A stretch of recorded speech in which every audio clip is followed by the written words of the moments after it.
Paragraphe 21. Le discours de Mbang. Mbang prit la parole et dit: Nous sommes tous d'un même père. Et il poursuivit: Kihek a expliqué son nom à chacun de nous. Le nom de chacun est sa tâche. Je vous donne les noms de mon père et de ma mère. C'est ma mère qui m'a donné appui.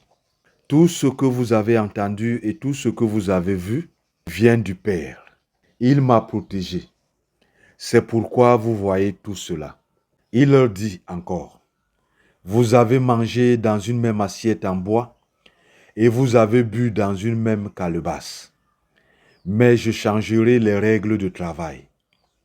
Comme le Père l'a fait pour nous, nous aussi, nous travaillerons pour ceux qui viendront après nous.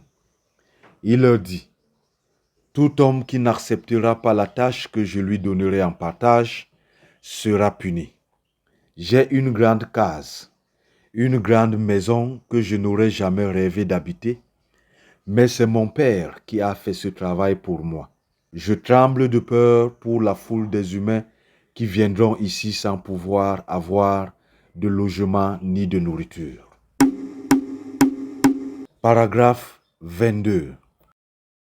Protestation de Mbok, l'aîné, auprès de leur père Ngok.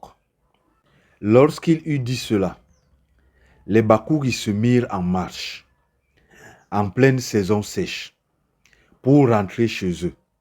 Une neuvaine après le retour des Bakouri à leur domicile, Mbok se rendit chez Ngok à minuit et lui dit: C'est moi qui suis ton fils premier-né.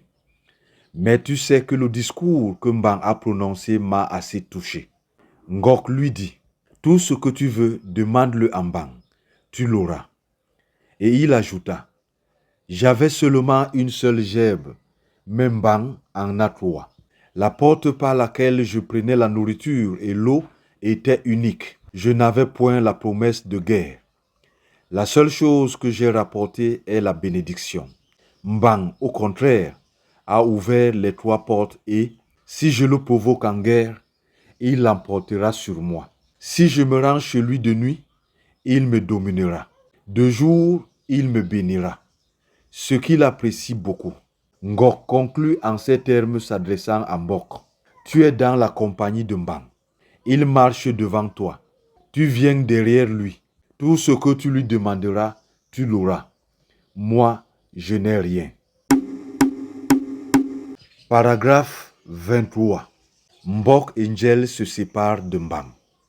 Mais Mbok ne fut point satisfait de cette réponse. De retour à la maison, Mbok se rendit immédiatement chez Mbang.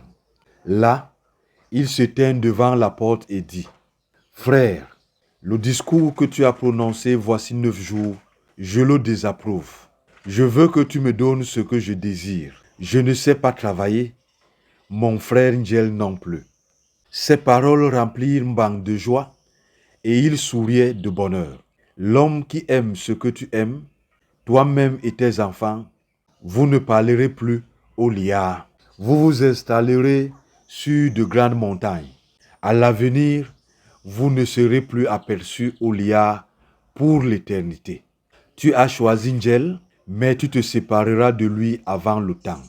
Je te donne du maïs, je te donne une patate et toutes les espèces d'animaux domestiques. Quitte mon domaine et amène toutes les richesses que tu désires. Tu trouveras plus loin des endroits habitables qui te plairont. Mbok fut extrêmement satisfait par cette réponse, voyant qu'il avait 3 personnes sous son autorité. De retour chez lui, il dit à son frère Njel: Partons, nous causerons à l'endroit où nous nous établirons. J'ai, pour de bon, refusé le travail de Mbang. Njel lui dit: Ma femme elle-même n'a pas fermé l'heure de la nuit. C'est pourquoi je serais d'avis que nous nous en allions, même si nous ne recevons rien. Paragraphe 24. Cette nuit même, ils quittèrent le territoire où s'exerçait l'autorité de Mbang. Et, après avoir fini de préparer leurs bagages, ils furent étonnés de se trouver à l'endroit qu'ils voulaient, en plein désert, dans l'immensité des sables. Ils virent toutes les espèces d'animaux domestiques et d'autres choses jusque-là inconnue. La femme de Ngel fut la plus joyeuse de tous. Elle aimait les bêtes plus que ses propres enfants. Elle arrachait le poil des bêtes et s'y étendait. Ils firent des cultures sur brûlis, mais ne plantèrent pas le maïs. Leur semaille croissait très vite. Malgré cela, Mbang leur donnait à manger à chacun de leurs repas. Il les fréquentait et leur donnait à manger sans qu'ils le voient, ni qu'ils sachent d'où leur venait la nourriture. Leur moisson ayant mûri, ils la récoltèrent et la conservèrent dans les greniers sans donner des offrandes aux liards ni aux chemins. Paragraphe 25. Mbang, hôte incognito de Mbok et de Ngel. Ils avaient pris Ngok pour leur père pour pouvoir avoir un terrain plat pour leurs bêtes et pour eux-mêmes. Un jour, ils trouvèrent Mbang qu'ils prirent pour un étranger. Ils restèrent toute la journée sans recevoir à manger. À la tombée de la nuit, ils se mirent à jouer des instruments à vent dans l'espoir que l'homme qui leur donnait à manger les entendrait et leur apporterait des vivres. Ils commencèrent à mettre leurs amis en cause. Ils disaient, « Amis, nous sommes nés toute une grande agglomération d'hommes. Notre père et notre mère sont vivants. Mais l'homme des promesses nous a obligés à nous séparer d'eux. L'échéance de nourriture a toujours été honorée. Ce sera aujourd'hui le premier jour où nous dormirons sans avoir mangé. Peut-être en es-tu la cause. Raconte, dis-nous où tu es né. » Paragraphe 26. Leur ami dit, « Je suis troublé par ce grand soupçon que vous avez contre moi. Moi aussi, j'ai honte de vous avoir fait dormir affamés. » Il leur demanda, « Est-ce que vos femmes savent faire la cuisine ?»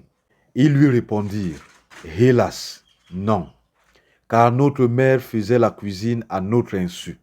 Ce que nous savons uniquement, c'est manger. » Il leur demanda encore, « Où vous désaltérez-vous » Ils lui répondirent, « Après le repas, nous avons l'eau et le vin. » Alors l'étranger prit la parole et leur dit, « Moi, j'ai une agglomération. Ce qui vous est arrivé m'est déjà arrivé. J'avais 20 enfants, mais ceux qui sont restés ne sont plus que 14. Ainsi que vous vous plaignez pour votre nourriture, moi j'ai envie de mes enfants, plus que vous vous plaignez de la faim. J'ai l'ordre de ne pas revenir où se trouvent mes enfants. Si vos géniteurs vous avaient appris à faire la cuisine, je vous aurais aidé, mais puisque vous n'avez pas appris, que puis-je faire pour vous?